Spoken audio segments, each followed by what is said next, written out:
Electrocast. The world moves fast. Your workday, even faster. Pitching products, drafting reports, analyzing data. Microsoft 365 Copilot is your AI assistant for work. Built into Word, Excel, PowerPoint, and other Microsoft 365 apps you use. Helping you quickly write, analyze, create, and summarize. So you can cut through clutter and clear a path to your best work. Learn more at Microsoft.com/M365 Copilot. Does it ever feel like you're a marketing professional just speaking into the void? But with LinkedIn ads, you can know you're reaching the right decision makers, a network of 130 million of them, in fact. You can even target buyers by job title, industry, company, seniority, skills, and did I say job title? See how you can avoid the void and reach the right buyers with LinkedIn ads. Spend $250 on your first campaign and get a free $250 credit for the next one. Get started at linkedin.com/campaign. Terms and conditions apply. I want to get back to this. What is the mission of the band? Right. The problem Phish has is Americans don't have an appetite for whimsy in the way that other that's the problem. So you're going to blame America. Okay, I like this. Good take. You're right. Americans are too lazy to like Phish. Okay, no, that's the problem. Not what I'm saying. Oh, shut up. I'm saying that 50 years of music with 50-year-old white guys.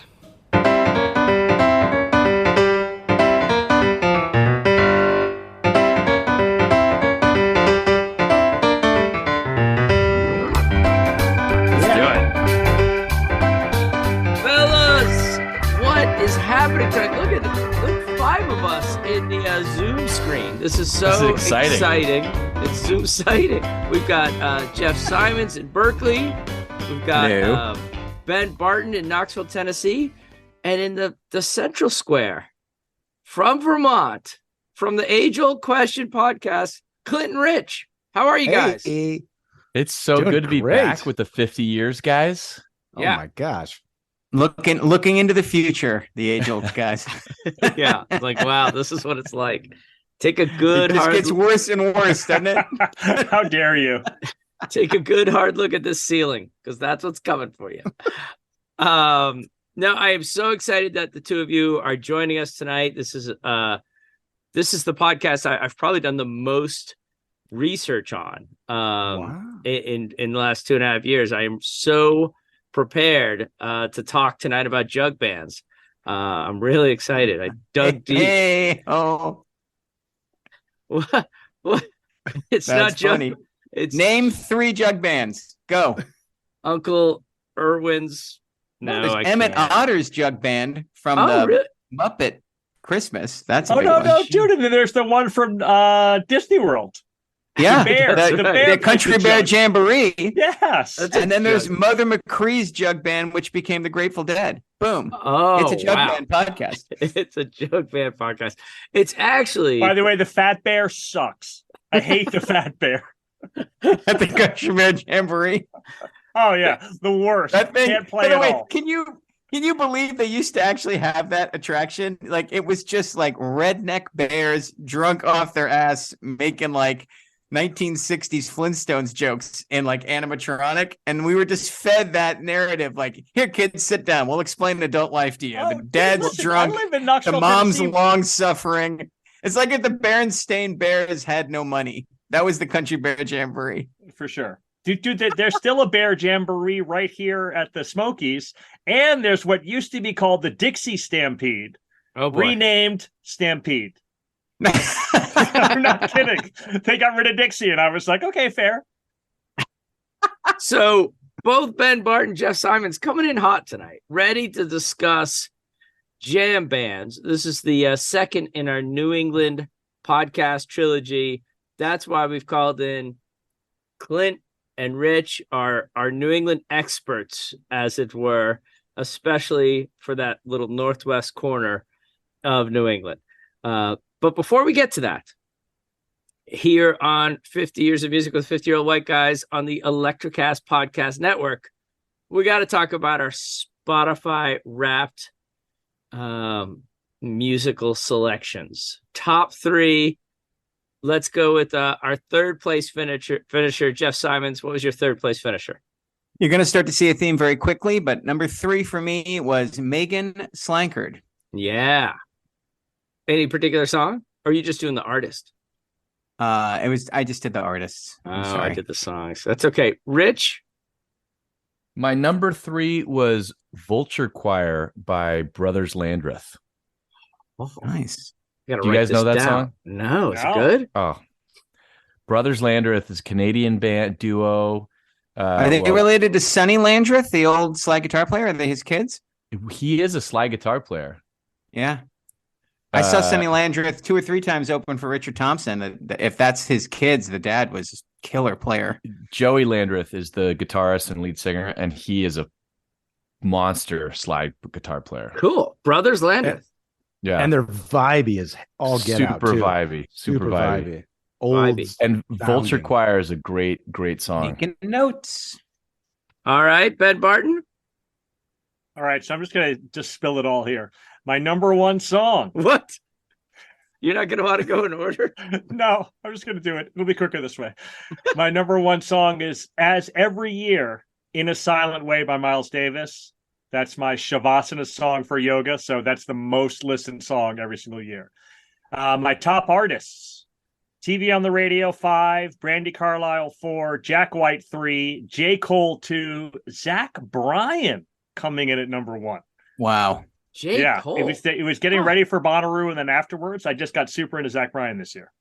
All right, Clint. All right, I have to start by saying that my Spotify is very skewed because I have a 10-year-old who doesn't have a phone, and so every time we get in the car, I hand him the phone, and so the number 3 is "Circles" by Post Malone. Oh, nice! I love that one. Love that song. Love that song. And you and your 10-year-old can share in that love. Yes, big time. Awesome. I think Ben's right. I'm just going to do the rest of mine. So number 2 was Brad Brooks, and number 1 was me. Let's go, Jeff Simons. I only use my Spotify for when I'm playing a gig. So when I have to relearn all of Megan's songs, she's number 3. I played for Brad Brooks twice this year. He was number 2. And panically trying to learn my own songs to perform them, I was number 1. Interestingly, I was in the top 1% of Jeff Simons' listeners, according to Spotify, which made me feel pretty good. That's great. You got a big fan there in Berkeley. I love it. I do. All right, I've got Exit Music by Radiohead coming in number 3. Rich Price? I've got for my number 2, Use Me by Bill Withers. Oh, that's a great one. Excellent. Clint? My number 2 was Twiddle. And again, my son's favorite band, and I produced their record. So I did a lot of listening of that record when it got on Spotify, just to I'll bet you did judge myself. Nice. But Twiddle. I think the song, I can't find where it is, but I'm pretty sure it was Every Last Leaf 2 was the number 2 song. Okay. All right. I remember that at one point. I can't find it, though. My number 2, Ben Barton, you inspired me this year to make a running playlist. I did that. It was great. And you're right. Like, it's so funny what gets skipped over and then cut off the running list. Like, I hear it twice. I'm like, well, I'm done with that song. But you know, it stayed All Too Well 10-minute version, because after the song's done, you've been running for 10 minutes. Nice. I like it. Yeah. Well, you're going to love Phish then, my man. I've got your next marathon playlist pre-selected. 3 songs. Tim, my number 1 is related to yours. I listen when I'm on the treadmill. I listen to an artist. Ben and Jeff may not be able to hear this, but I listen to an artist named Andy Grammer. He's got a song, "Don't Give Up," and I crank the treadmill up, and I think, don't give up. I'm not going to give up. I'm not going to give up. Oh my God, dude. First of all, I know Andy Grammer, and I know that song, and nothing makes me quit sooner than hearing the first notes of that song. As soon as he starts, I'm like, oh, giving up, Andy. It's better than Peter Gabriel and Kate Bush's "Don't Give Up." That would not keep you running. That would be sad. There's something about Andy Gramner's radical optimism and positivity that actually works for me on the treadmill. I like it. Awesome. All right, Clint, what came in first for you this year? I can't find it, but I don't know. I can't find the list. I just read it like a couple days ago, though. I want to say it was. Oh, it might have been. This is crazy, but it might have been Justin Bieber. Huh? I mean, it's not my Spotify. I would say it's like I use Spotify entirely to learn songs as well, and trying to distance yourself right away. But I do love some Bieber. I'll take some Bieber. Yeah. But I think that was number one because I remember looking at it and be like, "Ooh, what? How did what?" But we're talking hours in the car, and then you embraced it as well. Yeah. Exactly. To show you how hip I am at the age of 52, my number one most played song of the year was "Blue" by the Jayhawks. You had a tough year, man. Exit Music, Blue. Yeah, I know. The Exit Music does not cheer me. All right. Well, we got to move on. Keep breathing. That was your lyric of 2022. Keep breathing. Clint and Rich, I don't know if you've listened to season 3 at all. Oh yeah, because the travelogue. Yeah, the travelogue, the musical road trip we're on. What we do when we get to a certain location is we pick an arrival song, and for New England, excluding Boston, or heck, tonight including Boston, it just so happens that the same group has our arrival song, our favorite Sons of the Area song, and our pick for our favorite band from New England. It is your band, The Sweet Remains. Hit it. Come on. We didn't know.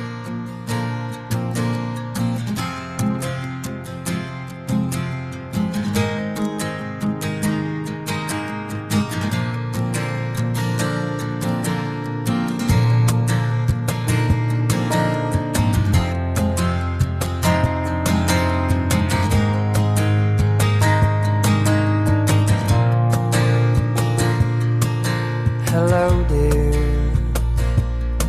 It's been a while. You still got the same smile that stops me in my tracks. And you're wearing your hair running away. It's not my taste, but you're beautiful anyway.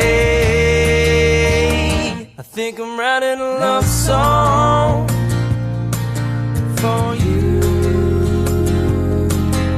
I'll sing it out even if you walk away. Don't want to get sued by the songwriters. Yeah, those bastards will come after us. The Sweet Remains. Excellent stuff. Rich Price, how long have you guys been together now? We have been together 15 years. We just played it at the Bowery Ballroom a couple nights ago, and we had a photo taken in the same spot. I love it. It's so great. Just like the Beatles in like 63 exactly. and 70, right? Exactly. We've aged a little bit more than the Beatles in that photo, but we decided that we're going to go back in 15 years, although we'll be slightly depressed if we're still playing the Bowery Ballroom in 15 years. But come on, don't say that. It'll be fantastic. Yeah. Playing the Bowery. Yeah. No, it's great. You'd be depressed if you're playing like a bar mitzvah. Yeah, just keep it quick. Yeah, exactly. No, but we're having fun still, and we are geographically challenged. I live here in Burlington, Vermont. Brian lives in Phoenix, Arizona. Oh, wow. And Greg lives in Connecticut. So, but we record most of our albums here in Vermont. So it is definitely a New England band. And Clint is helping us record the new songs from the new record, and Clint has played on, I think, on every single one of our records, and Jeff's played on a bunch of them as well. I thought the bass on that last song was particularly notable. Yeah. Aha. Yeah, exactly. Oh, God. Yeah, I've been lucky enough to sit in with this band maybe half a dozen times. The last time they swung through California, I got to to jump up for a bunch of tunes, and it's a musical bunch, man. It is just harmonies everywhere you look. I love they have a thing where they sing all around a what kind of, is that a ribbon mic that you sing around, or what's it called? Diaphragm condenser. The diaphragm condenser mic. Large diaphragm. But it's right out of it's right out of the 1930s Louisiana hayride. It's just awesome. They all like get around it super close and pull off those 3-part harmonies. Awesome. It's terrific.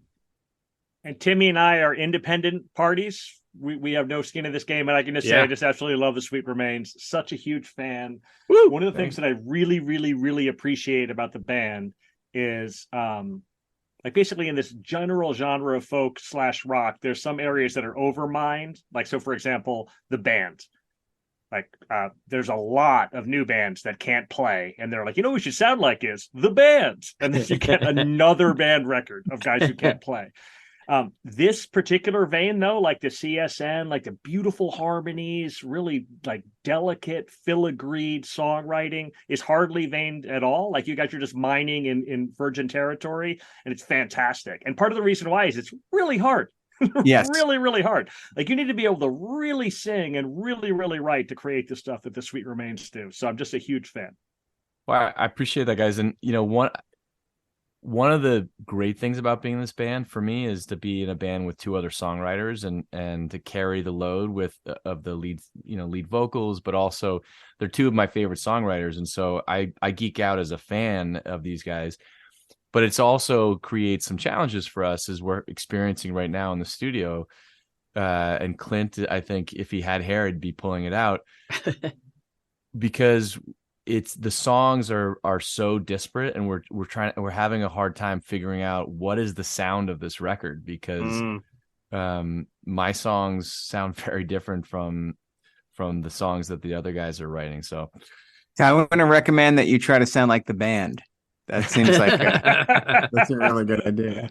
Good thing you got a producer there. I love that you disclosed where both you and Brian live, but Greg lives somewhere in Connecticut. I thought that was a nice touch. Greg would prefer I don't disclose his exact location. He often actually says he lives in the tri-state area. The tri-state area. All right. Well, enough praise, enough compliments. I know what this podcast is really going to be about.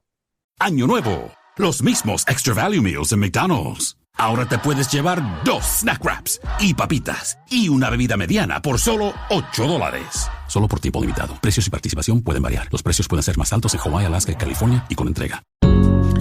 Life is hard, but finding a really great podcast makes the days go by so much easier. Hi, my name is Blue Telusma. I'm a writer, an emotional intelligence coach, and the host of Humanize with Blue Telusma, a podcast where we believe that when you humanize everyone in the room, a great conversation is almost guaranteed.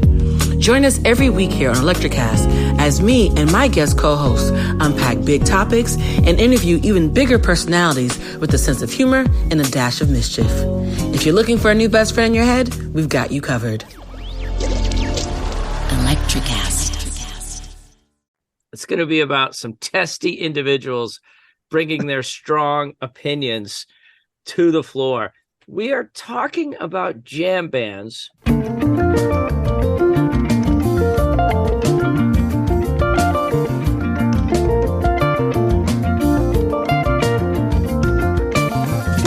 And I wanted to start by giving you Rolling Stone's reader poll of the top 10 jam bands. Great. Number 10 is Mo. Number 9, I'm going to skip because I want your opinion in a little bit. Number 8 is Humphreys McGee. Number 7 is Government Mule. Number 6 is Widespread Panic. I expected them in our list. Dave Matthews Band comes in at 5. I'm going to skip number 4. Phish is number 3. The Allman Brothers, number 2. The Grateful Dead, number 1. Any issues with the names of the bands I have listed there?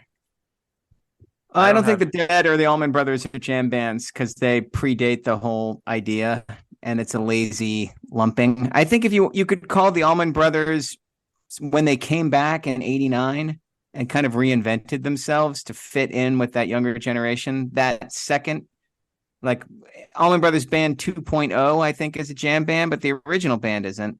And the Dead are their own thing. But other than that, I think those are all jam bands. Yeah.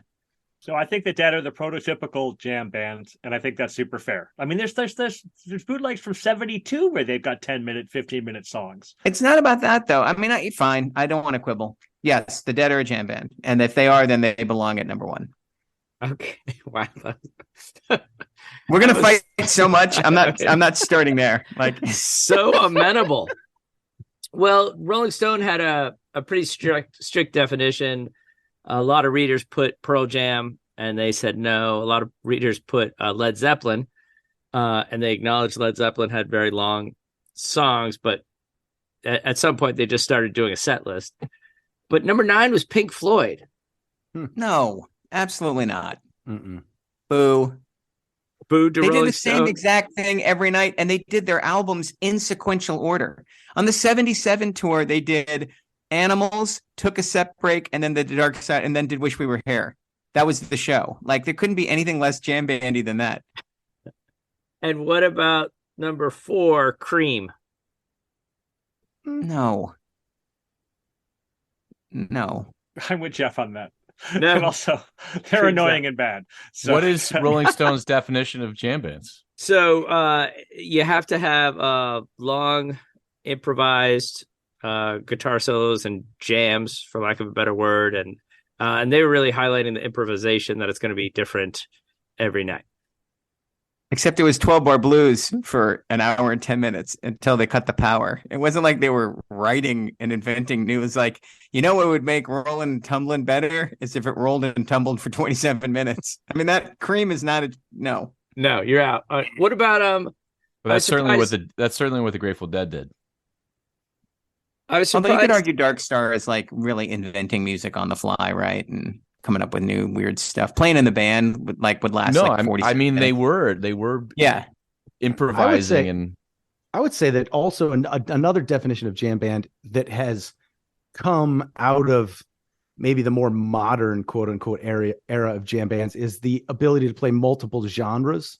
I think that's a big part of jam band, is that like there's a lot of bluegrassy styled quote unquote jam bands now, like Cabinet, Green Sky Bluegrass, that are lumped into this genre of jam band. But I think like bands like Phish, they'll play funk, they'll play bluegrass, they'll play jazz, straight ahead jazz, they'll play, I think that's another element in addition to the improvisation. It's the breadth of what they're doing night after night, in addition to never doing the same show twice. All right, and real quick thoughts on who didn't make it. The Black Crowes and their, the bands that came after them, the Swiss Brothers Robinson and everything like that. Yeah, I don't think they're jam bands. I don't either. I think they're more. They jam. I think there's a difference between bands that jam and jam bands. It might be that difference is bands that annoy Ben are jam bands, and bands that don't quite qualify. Because every band we've cut, I can see Ben's like, oh, I kind of like those guys. And we're like, no, they don't belong. And he's like, fine with me. We're just for sure. Knife. It's funny. All right. Well, it was Jerry Garcia who said what they offer is like licorice. And a lot of people don't like licorice. But people who like licorice really like licorice. And then he said, where am I, man?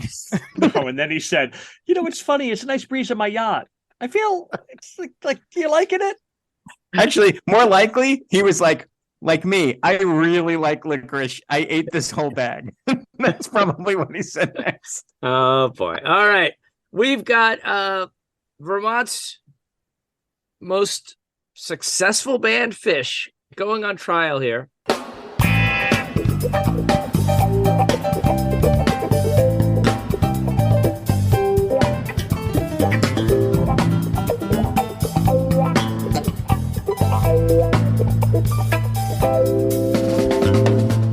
And what they're going on trial for is whether or not they are listenable. Ben Barton, you hold that they are not listenable. Jeff, Clint, you hold that they are quite listenable. Rich, you're somewhere in the middle. Yeah, well, I'll weigh in shortly on this. Okay. All right. Well, I will be the literal sound of equivocation. Well,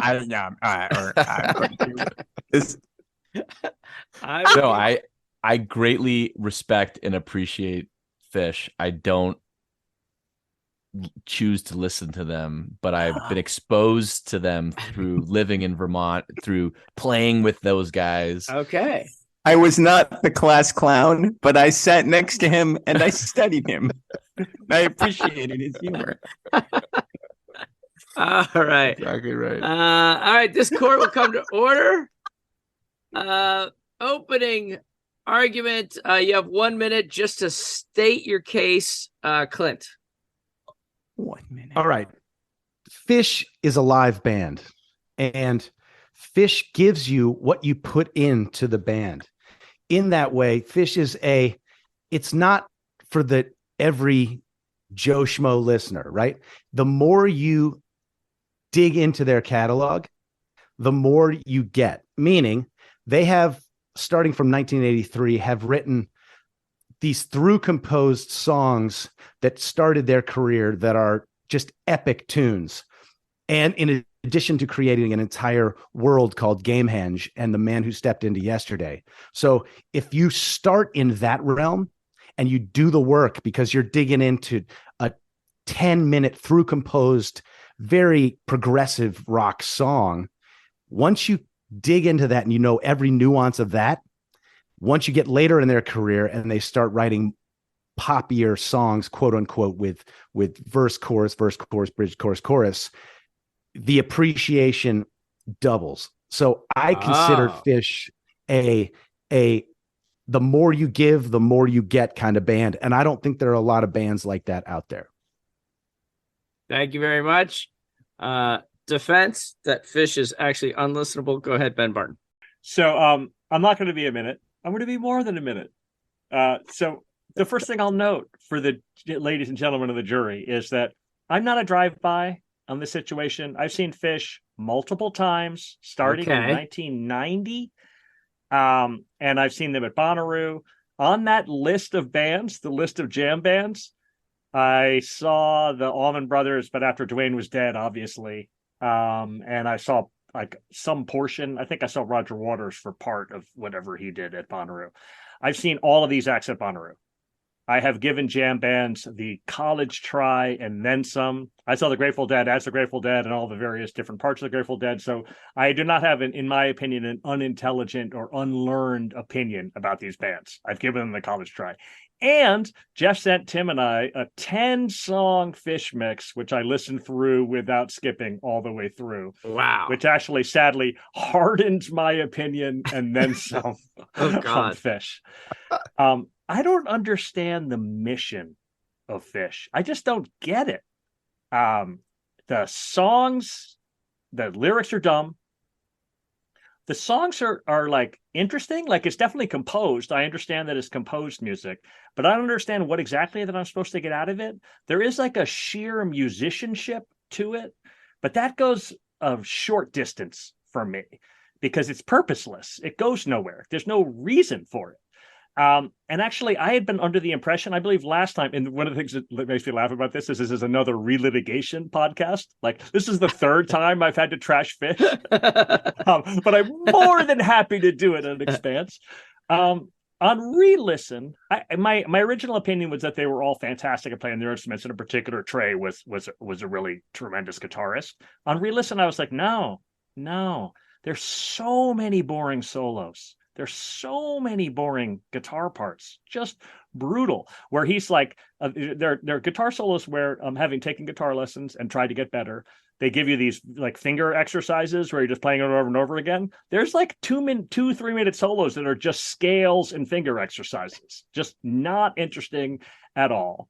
Insofar as this music reflects jazz and funk, I don't understand why they don't get more shit. Like it's a super white bread version of that music. They're completely like occupying that space and watering it down for dumb people who can't listen to the original versions of it. that's music I like. Like, I really like jazz music and I really like funk music, and this version of it is so white bread Vermont. Like, I just really, really strongly object to it. And also, like, there aren't there's like, I can count on a couple of hands. I don't even need all my fingers and toes to count the number of 17-minute songs that I like. And this is a band that has the fucking, like 350 17-minute songs. Completely unacceptable, boring as hell. I listened to Jeff's Stupid Mix. The last song was, I don't know, 15 minutes long. And you know how with Spotify, you finish it, they start another song? I went another 20 minutes before I noticed. I was like, wait, is this still that same shitty song? And I went back and I was like, oh no, I listened to Extra Fish by mistake. Because it was all just interchangeable. All right. Well, the opening argument, the case, and the closing argument, all from the top rope right at the beginning. And by the way, you may have trashed Phish before, but those were just pre-trial hearings. This is the real stuff. By the way, I know that Drake didn't get its own podcast, so I'm sure that's going to happen. As long as we're relitigating everything, I want my own Drake podcast. Well, we are. I mean, we missed our chance with Toronto, I guess, to really go after that. But go ahead, Jeff Simons. So I love your question. I don't understand the mission. And this is what reintroduced the band to me. So I have an up and down with Phish. I really like them. I like them a lot more than Ben did, but Ben and I saw Phish 5 times together by the end of 1993. And at the end of every show, I was like, boy, I really like that. And he was like, I really got bored by the end of it. And we saw shows where after half an hour, we were both like, it's pretty good. We're both having a good time. And then I continued to have a good time, and Ben's good time wore off considerably. I remember we saw one of what's considered one of Phish's best shows. We saw the Greek Theater in 1993 at the end of that kind of summer tour where the band took it up a notch. And you and Randy and I went, and they finished, and Randy turned to us and said, can we go home now? He was so done in by the experience. But it is interesting. So, and then I really liked Phish. They broke up in 2000. I did not like Phish 2.0. I thought they sounded really crappy in 2003, 2004. I was glad for them to take a break. And I didn't think they got the mojo back when they came back until, I thought, from 2011 to 2015, I heard some good music. Like, people would tell me, you absolutely have to listen. Our friend Eric Becker, who's probably listening to this. Sure. Would say, like, you have to hear this set. And I would agree with them. Like, they're starting to sound like a really good band again. But I look into the finance box just to check my status. I look into the microscope, I see Gogi apparatus.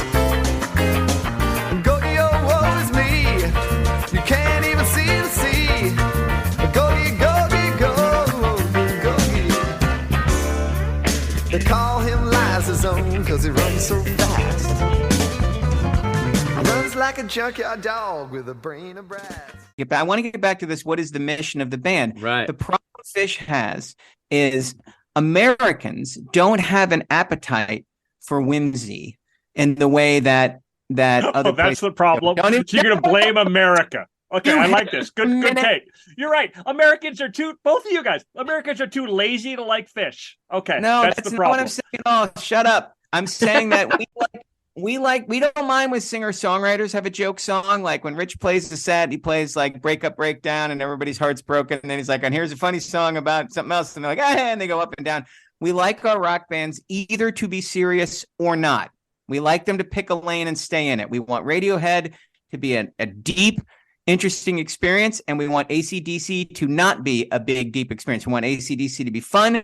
We want Radiohead to make us think. And we put bands in particular in one of these two categories: Cheap Trick, dumb and fun; AC/DC, dumb and fun; Radiohead and Pearl Jam, deep, serious art. And I'm guilty of it. And my back and forth with Phish is related to my inability at times to balance very serious music with very unserious lyrics. And that was a problem for me as well, right? But they're whimsical. We don't do whimsy in rock bands. You're not allowed to be silly as a rock band unless you're all in silly. And I think that's one of the interesting things about this band is it has definitely serious musical ambitions and a goofy ass sense of humor. Boy, are their lyrics dumb. but so are most rock lyrics. Like a sweet talking mama with a face like a gent, my get up and go must have got up and went is not exactly like, let's all stop and contemplate that. But what Phish is it's Frank Zappa without the indefensible misogyny. It's King Crimson without the deadly seriousness. It's Yes without the embarrassing pretension. It's like if Monty Python became a kick-ass rock band, or if all the guys in the audiovisual club suddenly could shred. And I go back and forth. The turning point for me was, what if I'd stop penalizing Phish for not trying to be Radiohead and appreciate them just for what they are, which is a bizarrely hybridic version of a lot of things I like that don't usually go together, right? And once I jumped that hurdle, I really got back into them again. And the second thing, so interesting that you got bored, because I actually have turned all my favorite Phish moments into long MP3s. I've gone the other way. Like I took sets where I like 4 or 5 songs in a row. I actually put them together into what is now one 45-minute MP3, and I'm deliberately experiencing them that way, because for me the point is to get lost in it. I also, like a 50-year-old man, exercise to this band, and I mean, when I let myself like go into the space where I'm in this band's orbit, I really am enjoying it. And I would say that's the other thing about Phish is it is unusual. Like it's a thing. It's an experience. It's not like any other show that they are weird, but they bring it. They come to entertain. The shortest Phish show you'll see is 2 hours and 20 minutes long, which for people who aren't into it is an eternity. But for people who are into it, it's a really generous night out. They don't gouge on ticket sales. There's a lot of egalitarianism around the band that I also admire. So I think that's the essential question, man. If you don't understand this band's mission, they make no sense whatsoever. And you may decide you don't like the mission, but I've decided, like, once I forgave them for not being what I expect a rock band to be and started to think about, well, how might I appreciate what they are?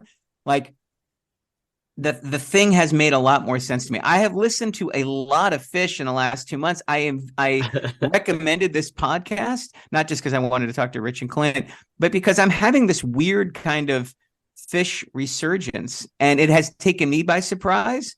And I'm kind of into it. Like, I don't find it boring. I don't find it unlistenable. I don't find it.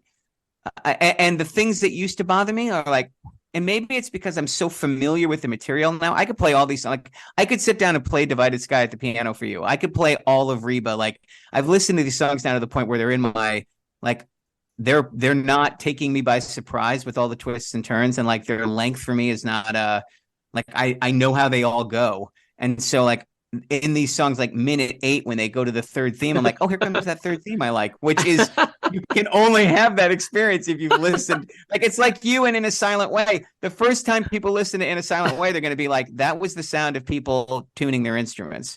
The 50th time you listen to it, every little thing makes sense. And I'm not saying that Phish on Every Night is Miles Davis's great 69 band, but there are ways to get lost into the sound of that band where you can anticipate where they're going to go, and when you guess right and they go where you think they're going to go, it's kind of exciting. I got to send that Spotify playlist you made out to our listeners so that they can weigh in as well as our jury out there. Clint, is it your turn? Yes, my turn. So I'd say, if we're talking straight jam bands, nobody does a jam better than Phish. And this is what I mean. Phish has a way of, their entire operation is based on tension and release, right? That's their entire mojo. They spent years practicing tension and release as a 4-piece band in a room where no one was listening, and they just did exercises. And what they do, when you go see a band that doesn't know how to jam, here's what happens.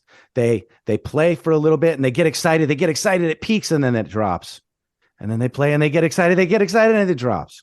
And then again, and it's this rocky roller coaster. What Phish is unbelievably good at is taking you from point A to a crescendo and a point B that is so high all in the course of whatever, 2 minutes to 16 minutes, but rarely do they drop the floor out until the jam is over. And it's real hard to do, to have a group of 21,000 people in a room hanging on every note and waiting for it to get to the crescendo moment. Most bands, I would say all bands other than Phish, can't do that. No other jam band is at the level where they're selling out Madison Square Garden four nights in a row. Oh my God, yeah. You know, who's playing music right now? I am. There's a little Phish in the background. I thought it was kind of you wanted to hear some, but you're already hate it. You're like, what is that horrible noise you put on in the background? You crazy kids. The thing about Phish is in Ben's defense, not every one of the 21,000 people is hanging on every note. There is Phish is a scene, and it is frequently a scene that irritates the absolute hell out of me. Like I spent the last time I saw Phish and I had a good seat, I spent half my time warding off Wookiees trying to stand next to me. Like, if I leave my wallet and my beer as collateral, can I have your stub? My buddies just need to get down here. I'm just like, dude, go away. Like half the show is dealing with morons, you're so which uptight, I don't I appreciate tell you very what. much.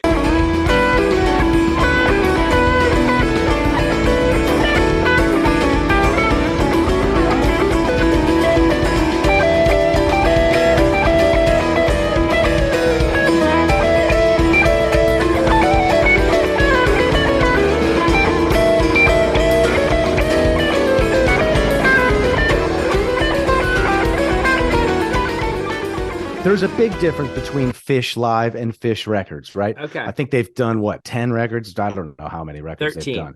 13 records. Yeah. And starting with Junta, which is that whole through composed madness, Divided Sky, Esther, that era.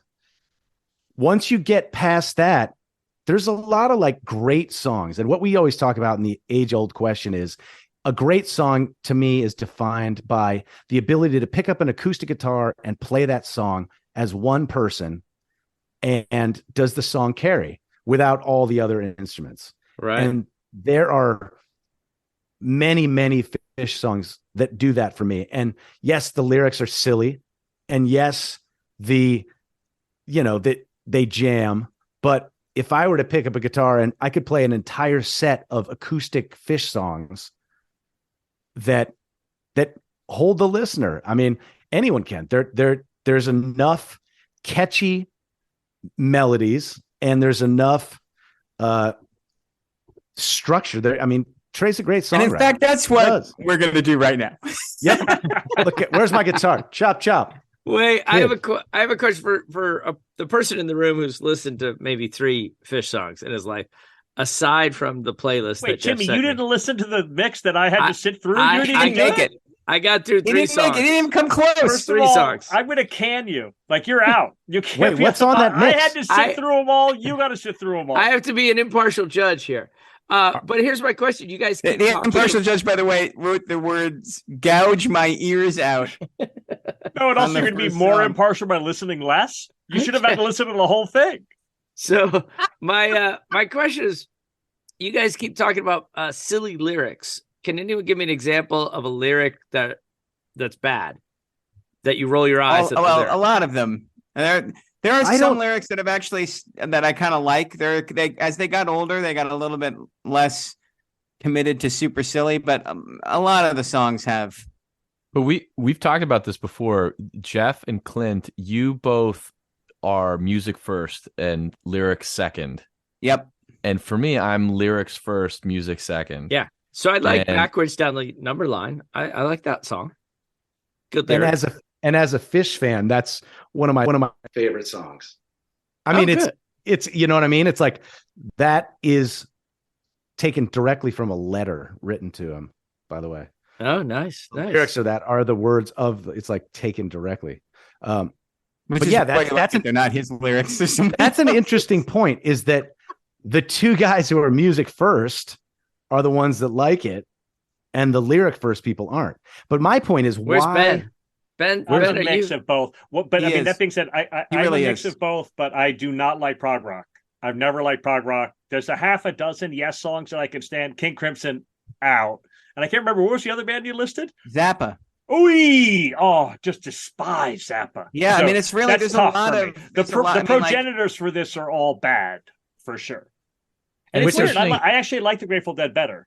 I was going to say, it's interesting that the Grateful Dead Phish is often hailed as sort of the successors of the Grateful Dead, because for me,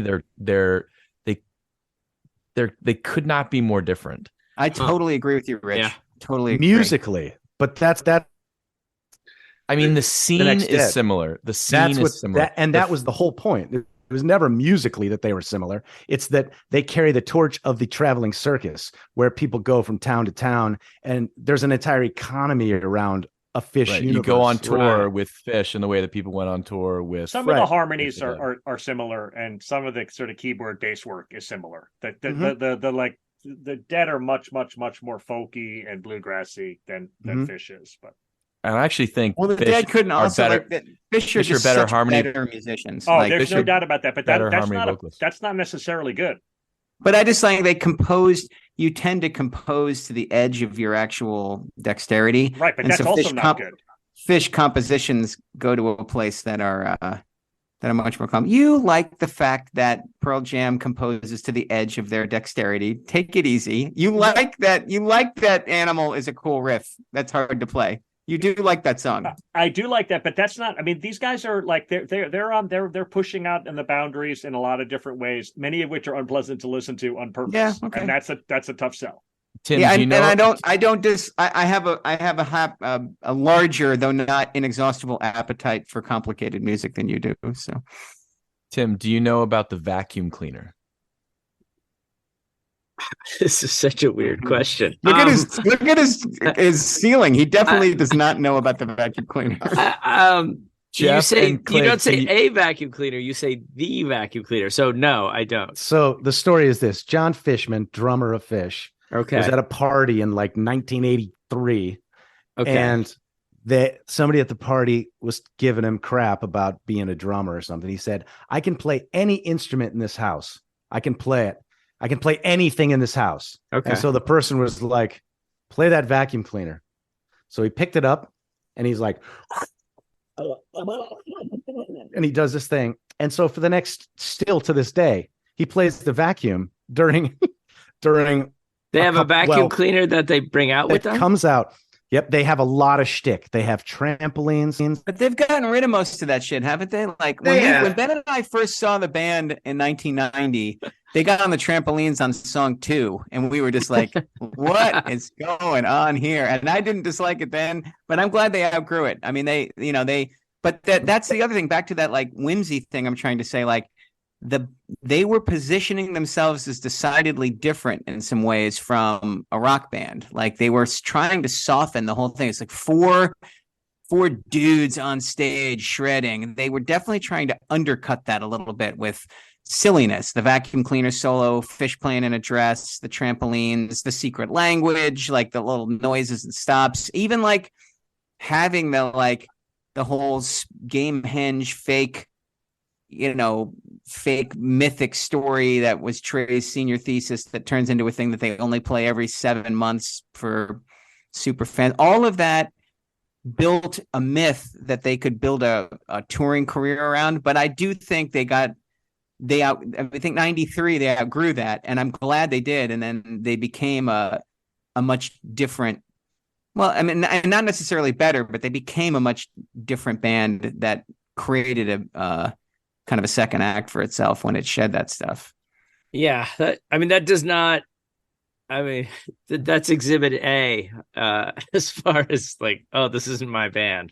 See, right? Because you expect a band to take itself really seriously. You expect a band to come on stage and be like, well, okay. I expect a band to play instruments.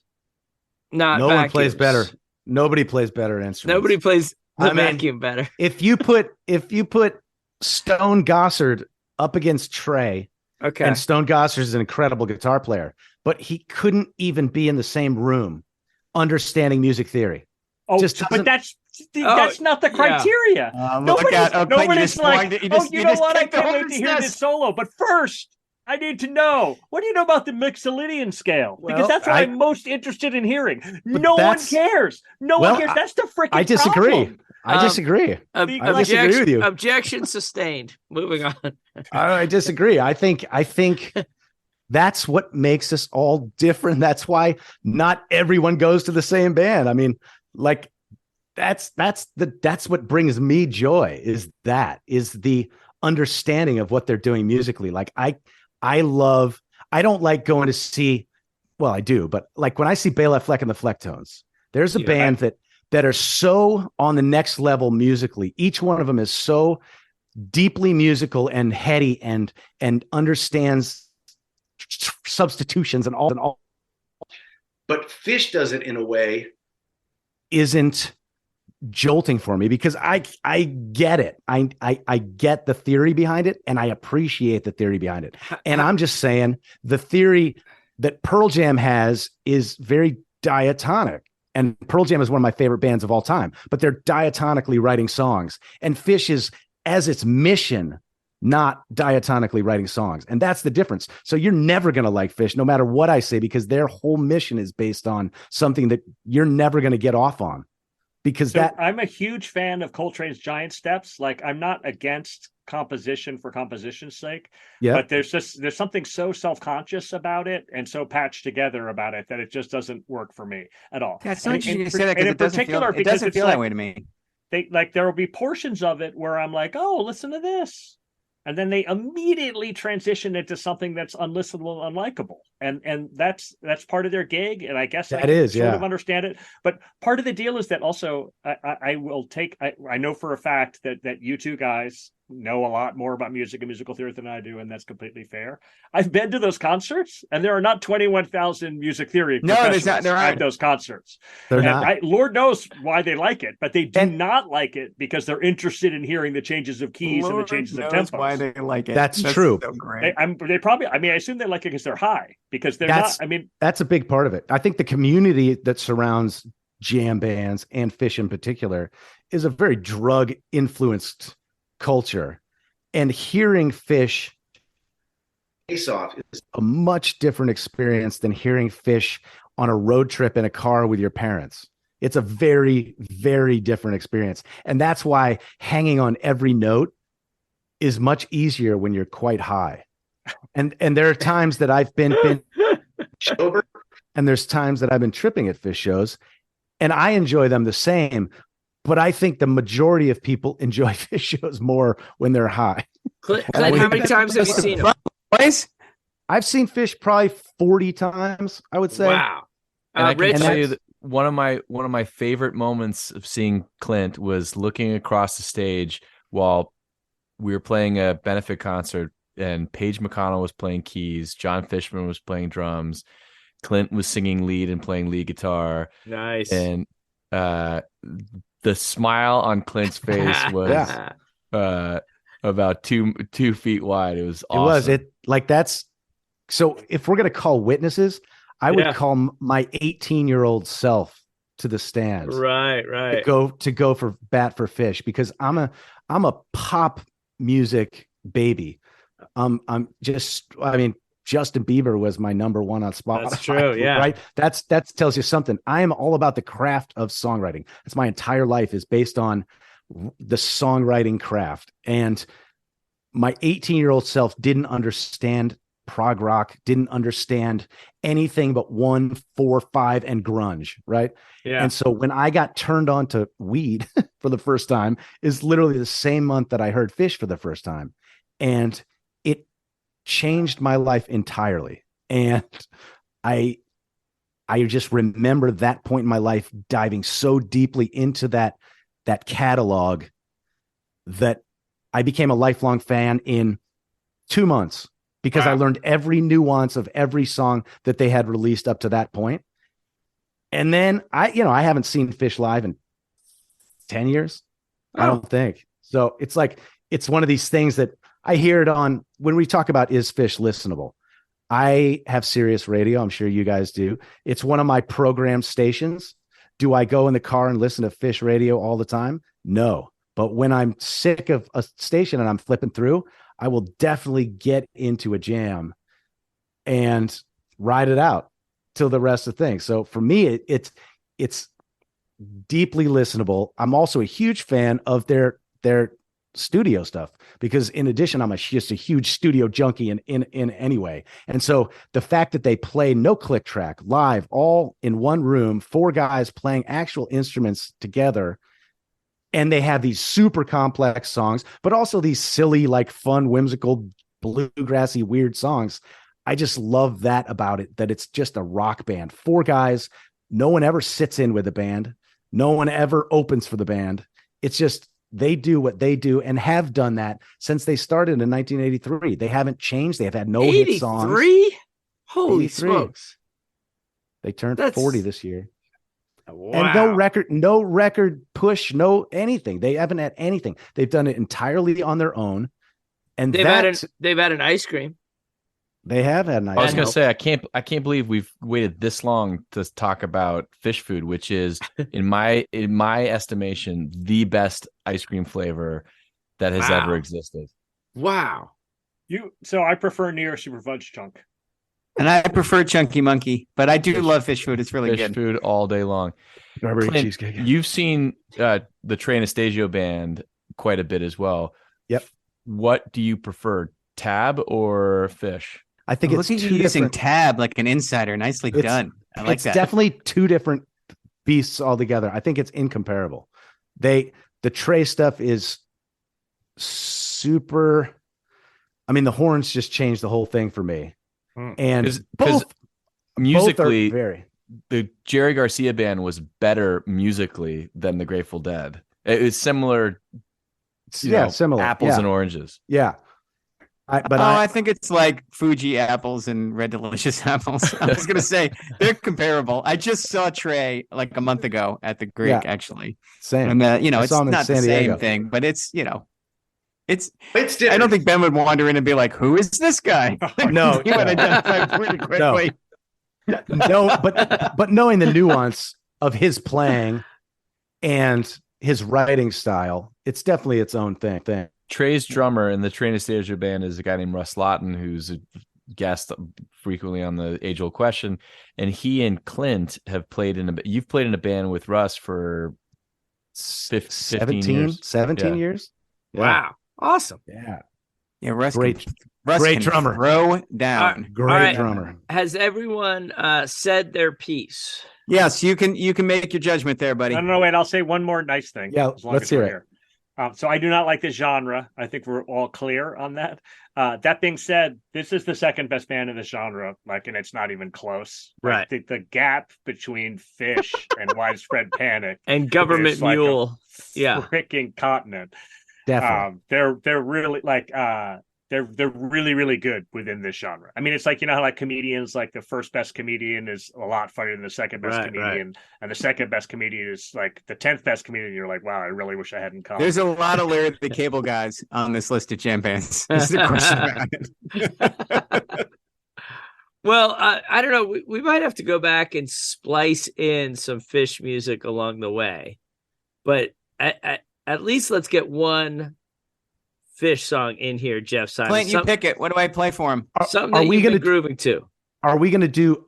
Did you put any studio cuts on that, or is it all live? I did. Stuff? I put four shorts and 6 longs because I knew Tim wouldn't listen past the first 5 minutes. So I would say the studio version of Julius. Interesting. That was not among my choices. Here we go. All right, let's hear it.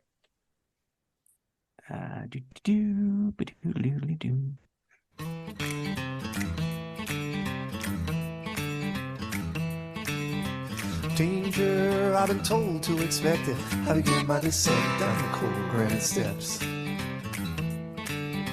And who could have turned among those I can fight in? I think that I know what I haven't known yet. 'Cause a week is a month and an hour a day. When you're reaching just pushes it further away now. With your past and your future precisely divided, am I at that moment I haven't decided. Don't take another step. I haven't decided. Don't take another step.